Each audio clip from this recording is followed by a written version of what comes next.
원반처럼 하지 않아서 구가 아니라 공이 아니라 원반처럼 보여요. 원반. 어떻게 사진을 찍을 때 어떤 때는 명암이 들어가고 어떤 때는 왜 안 들어갈까요? 그게 물리학적으로 가능한 일인가요?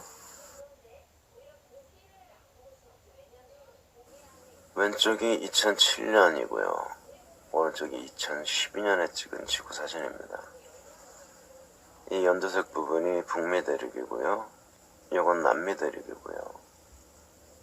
그런데 2012년 찍은 사진에는 북미 대륙이 4배는 더 커져요. 지구의 크기는 똑같은데 말이죠. 물리학적으로 있을 수가 없죠.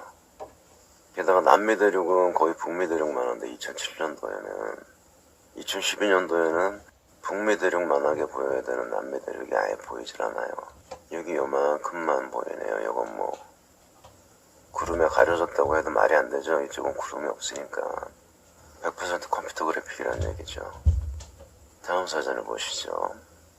이 사진은 2002년 2월 8일에 나사의 Visible Earth라는 홈페이지에 게시된 블루마블입니다. 이 사진을 게시하면서 나사는 역대 공개됐던 블루마블 중에 가장 원색에 가까운 색감을 재현해낸 걸작이라면서 스스로 극찬을 아끼지 않았어요. 근데 이거 인공위성에서 촬영한 사진이 아니고 그냥 컴퓨터 그래픽이에요. 왜 그런지 보여드릴게요. 이 보라색 사각형 안을 확대해 보겠습니다. 이게 보라색 사각형 안을 확대한 모습입니다. 같은 색 사각형 안의 구름들이 다 모양이 똑같아요. 10개가 넘죠? 이렇게. 그리고 이 안에는 고양이가 있고요. 고양이 얼굴, 이건 몸통이라고 봐줄 수 있겠네요. 여기는 불독 같은 강아지가 보이고요. 그 옆에 똑같은 구름이 또 있고요. 이번에는 이쪽을 확대해 보겠습니다. 여기도 마찬가지로 같은 색 사각형 안에 구름이 똑같은 모양을 하고 있어요. 노란색은 노란색과 똑같고. 이 반대편도 한번 보실게요. 이게 그 반대편인데요. 이 부분을 확대해 보겠습니다. 바로 이 부분인데요. 연두색 구름이 똑같죠. 보라색 구름 3개가 똑같은 모양을 띠고 있습니다. 이게 정말 인공위성에서 찍은 사진들이라면 절대 이런 일은 존재할 수가 없겠죠. 그런데 이 부분에 대해서 구체적으로는 광신도들이 하는 말이 어떤 말이냐면, 저궤도 인공위성이 지구 전체의 모습을 저궤도에서 부분 촬영했다 이거예요. 그 수많은 부분 사진들을 공에다가 둘러 씌워서 그 완성된 모습을 촬영한 거다. 그러다 보니까 인공위성이 여기서 사진을 촬영했을 때 구름이 여기 있다가 인공위성이 이쪽으로 옮겨갔을 때 구름이 여기까지 옮겨왔다. 구름이 여기까지 이동해 왔다. 그래서 이렇게 똑같은 구름이 있는 거다. 이렇게 개소리를 해요. 그러면 이 부분은 어떻게 설명하나요? 구름이 이쪽으로도 갔고 이쪽으로도 갔나요? 똑같은 구름이? 인공위성이 뭐 여기서 분신술을 해서 하나 이쪽으로 가고 하나 이쪽으로 갔어요? 이게 뭔 개소리야. 하여간 이 개잡것들은 입만 열면 개소리를 해요. 그런데 문제는 일반 대중은 이 개소리를 들으면서 고개를 끄덕끄덕인다는 거죠. 그 어떤 비판의식도 갖추지 못하고 있다는 사실이. 그게 정작 문제인 거죠. 자, 그럼 해상도 때문에 저고도 위성으로 지구 전체를 수만 장 촬영한 뒤에 공에 싸발라서 원색에 가까운 블루마블을 만들 수 있었다고 변명을 했어요. 그런데 그것도 정말 망언이에요. 어차피 똑같은 크기의 사진이라면 저고도에서 촬영해서 수만 장을 이어붙이든 12,756km 떨어진 곳에서 단 한 장의 사진으로 포착을 하던 해상도는 큰 차이 없어요. 어차피 대기의 98%가 대륙권 이내에 포진해 있거든요. 그러니까 뭐 기껏 해봐야 10km 이내, 18km 이내 지역에 따라서는요. 그러니까 지표면으로부터 300km 상공 저궤도나 13,000km 상공이나 대기로 인한 해상도의 차이는 거의 발생하지 않는다는 얘기죠. 지상 300km 상공부터 36,000km 정지궤도까지 2,000개가 넘는 인공위성이 공전하고 있다면서요.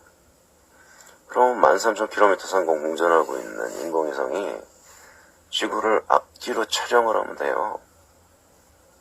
그러면 저궤도에서 수만 장을 찍어서 공에 붙일 필요가 전혀 없어요. 왜 그런 개 노가다를 한다는 거예요? 개 잡것들이라 개 노가다를 하는 건가요? 보셨다시피 인공위성에 찍었다, 또는 천체 우주 망원경에 찍었다, 그런 사진들은 다 가짜예요. 100% 컴퓨터 그래픽이고 간혹가다 사람이 손으로 그린 것들도 있고요. 그런데 왜 나사가 2002년 블루마블을 공개하면서 저고도에서 촬영한 수많은 사진을 하나로 이어붙였다고 얘기를 하냐? 그 무렵에 벌룬을 이용해서 30km, 40km 상공에서 지구를 촬영하는 시도가 있었어요. 2001년도에 키올이라는 회사가 시도를 했었죠. 나중에 그 회사는 구글로 인수되고요. 그렇게 탄생하게 된 게 구글 어스 스트리트 뷰고요. 구글 어스도 인공위성에서 찍은 게 아니에요. 벌룬 혹은 비행기에서 찍은 겁니다. 그건 다음 기회에 제가 설명을 해드릴게요.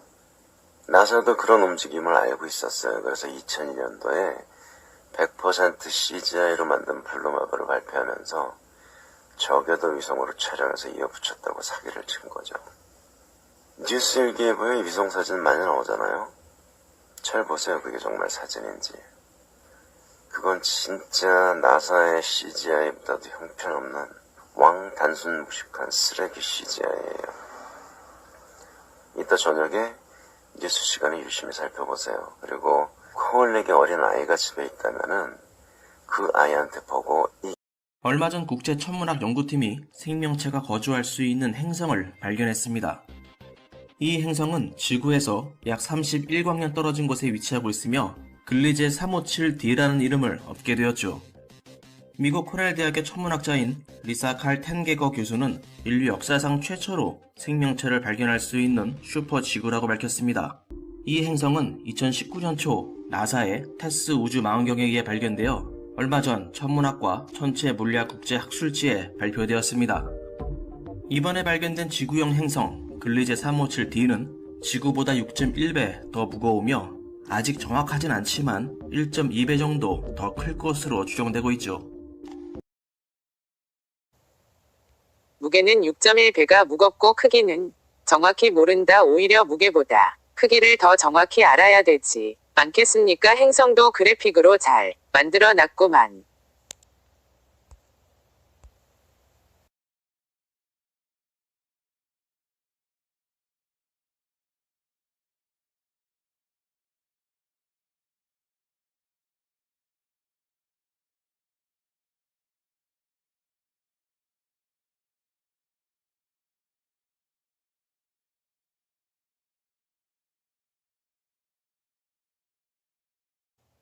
여러분 피라미드 회사 아시지요? 전 국민은 한 번쯤은 가봤을 겁니다.